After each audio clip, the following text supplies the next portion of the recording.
living in Toronto. I've been there for almost 18 years. And then every couple years, I send a watch to the authorized Rolex dealer in Toronto downtown, just for oiling. You know oiling? Yeah. Because if you don't do oiling regularly, the movement is not smooth. So I spend almost I think about almost 700 over the past. So you service 7 times. 7 times, because every 2 or 3 years you just send it to this service guy for sale, and then you actually sell it to me. No, because I first of all, I'm old.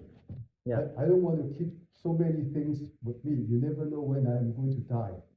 Don't say that. How old are you anyways? I'm 70 something. Yeah. And I have 2 watches. Yeah. And this is the first watch when I came out to work that my supervisor sold it to me. Just now I sent a picture to my supervisor, who is now in Hong Kong. He's 80 years of age. And I asked him, can you remember how much did you pay for it in 1966? Because he came out to work in 1966. Yeah. And then when I joined the organization in 1968, we were working together as a team.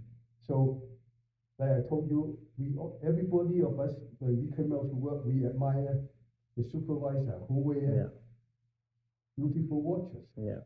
And then one day he told me, I want some money playing on the horse racing, and now I sold this one to me, and then he used the money to buy another. Because when you need money, where are you going to find the buyer? See, painting is a risky investment. Because like 2 months ago, I was trying to sell my apartment, and then the consultant suggested me that, hey, in your dining room, you need to put up a big picture like this guy. Yeah. So, because I just have a small picture, and then she said it's not looking good in a dining room with a small picture. It has to be something like that, because it really makes a difference when the photographer takes a picture of the dining room and shoot the video. And when I look at the picture, the video is totally different. People will find, oh, this is so elegant. You have a picture hanging on the wall, and then besides the wall, then is your dining room. My dining room is a round table, and looks so beautiful. But you know what? I bought the picture for $20 from that Salvation store. Oh, Salvation Army. On Mountain. It was first listed as $50, but then last sale price $20. So I bought it up and put on the wall. And then my agent asked me, how much did you pay for that painting? I said $20. And then he told me, you know what? The framing cost, just the frame of the picture cost you $200. Not to mention the value of the painting. See, if nobody interested in your painting, it worth nothing. It may end up in salvation. I know. Yeah. So you have to be very selective when you decide to make it. My personal advice to you, since you are young, if you have saved some money, wait for the opportunity. Next year, when the economy is in big trouble, housing prices falling, stock market is going down, and then try to take some, maybe just bank stock. There's still plenty of time. So, like when I came to this country 35 years ago, I started owning bank stocks. I used to work with Royal Bank. So when I was working there, I can buy the bank share through the bank with a little money coming out from my paycheck. And then I keep those shares growing like a tree. You never know. You're going to make a big fortune. You have to wait until that opportunity comes. When you can buy next low, year, right? Next year. Yeah. Because right now the market is actually the entire economy is in a recession. And then as more interest rate increases, the stock market will come down a lot. And then it's time for you to start nipping. And don't sell it because it's so tempting. When you make some money, you sell it. If you want to make big money, you just hold on. But most important of all is to pick it. Right? Because my BlackBerry at that time was losing something like $20,000 or even $30,000. Did you sell when you saw that day? On that day, it went up. It turned out I made the opposite. Instead of losing $20,000, altogether I made $30,000. So I just get up right away, go to my computer. Did you sell? Yes, because it's only once a lifetime. Yeah. Really? You know why it was beaten up? Yeah, I know. Because there's a number of small guys playing against with the big guy. Yeah. And then the big guy lose out, and then the stock went up, and then that is the perfect opportunity. Because if you are lazy, keep on sleeping, you would have missed it, right? Exactly. Yeah. So I was so lucky that I tell my friends, I was lucky. I make my money back, all together back and forth with about $60,000. But this is because I was attracted by the story of BlackBerry. They have the software for the electric vehicle. Heard about it? Yeah, I think so. Yeah. Yeah. Is it to track the cars or something? Yeah, right? their panel, because they have I think they have patented their software, and then there's over, I think at that time there's over 1 million or 2 million cars already using their software. It just happened that BlackBerry is not welcomed by the market. Because every quarter when they announce their result, it's always like not losing it. Yeah, I know, not making money, right? Not making money. And then people is getting fed up because normally a couple of days before they make the announcement, people would pick up the stock. But when they announce the result, boom, come back again, and then you have to hold on for another quarter. Same thing, keep on doing it for a year or two. So people are getting tired of it. That's why there's a lot of people selling short the BP. My style is to hold on because I don't need the money, even though if I'm losing money, I just hang on to it because eventually I can use the losses to cut my profit and I pay less taxes.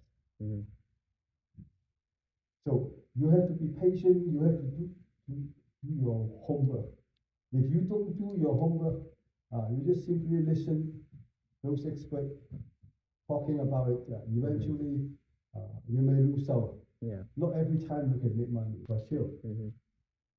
Because they produce the majority of this kind of commodity in the world. And then China, India, Korea, Indonesia, they all go to this country to buy those stuff.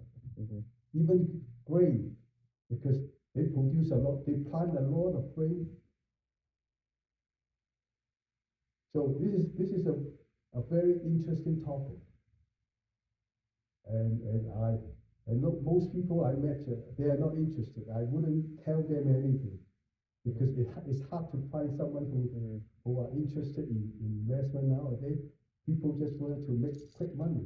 Maybe once a week. Once a week. Yeah. Yeah. See, I am a very bad son. I moved to Canada after almost 20 odd years.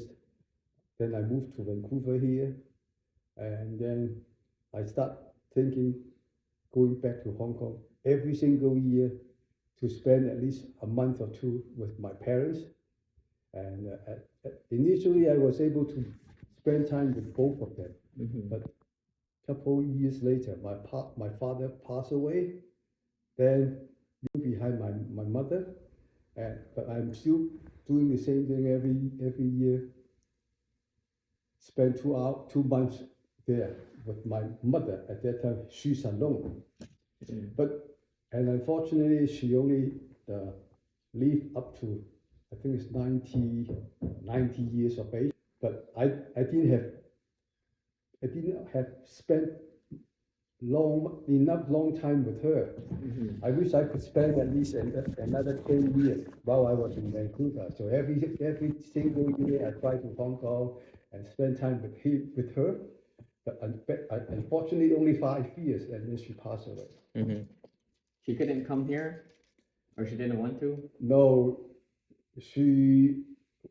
we wanted to bring them over when I first moved to Toronto, but they don't want to.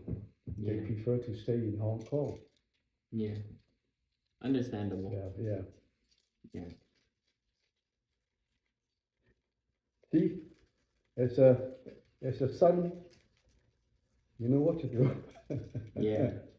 But you weren't the only kid, right? There were other kids. I have 5 more brothers and sisters. Altogether, we have 6. Total 6. Yeah. Oh, wow, a lot. See, in the olden days, when our parents came to Hong Kong from China, there's no such thing as birth control. A lot of kids. My wife's side, you know how many brothers and sisters she 10. has? 13. Yeah. So my mother-in-law is a man-making machine. Baby factory. Baby factory. See, in the olden days, there's no such thing as birth control. That's why we are already poor, and then we still have to raise That's a lot of and that's why being the oldest, you must have to help your mother, because your mother also go to work, father goes to work, and then nobody is going to do the housework. So the mother will always try to slowly delegate the duty to the oldest son or maybe the oldest daughter in the family, because she cannot manage to do so many things. Bringing some job inside to earn money, and at the same time we have to cook food for the kids. You cook?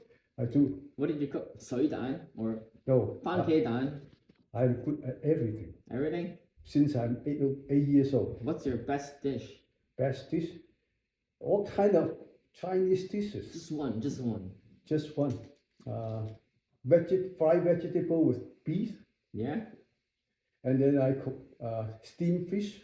And I could even how to kill the chicken. Oh, I don't want to kill it. It's Kill so the scary. chicken, So scary. and then remove the skin. Get and the then blood. First of all, you have to cook, and then you hand it up upside down, and then the blood will slowly breathe. Because when your mother is having kids every single year, she needs to eat something nice for her body, and chicken is the only thing in the olden days. So we even have chicken at home. We have a special small chicken house, and then we buy the chicken kit, and then we feed the chicken, and then when the chicken is getting bigger, then we have the eggs, and then we eat those eggs. Chickens are the best. Yeah, so I can make chicken soup. Yeah, not a problem. Yeah. Anything I can make. Even when my wife get married with me, she doesn't know how to cook, and I taught her how to cook, because she was almost the youngest daughter at home. So the other brothers and sisters takes care of everything at home. She's a little baby, so she's just being treated by everybody and by the grandmother. So when she get married with me, she has to learn to cook for me. Nice. So it's not a problem learning how to. If you are not well educated, you are not, you don't have much money, and you came to this country. What can you do to earn a living? I mean, if you know how to do the job of a plumber, you're much better off. Plumber is in big demand. Once the construction is pick up again, you're always in need. Plumber, electrician, technician on how to repair appliances. You won't believe it, you can make a lot of money. Simply repairing an oven, a certain part, I have to pay labor cost $300 to repair something on the oven.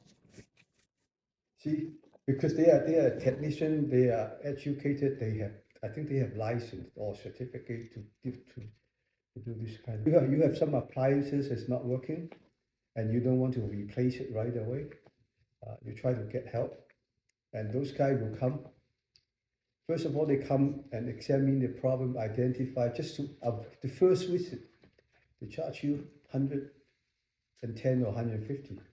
So once they identify what is the issue, you need to replace parts, and if you want to fix it, then he's going to order parts for you, and then he will come back again and repair it.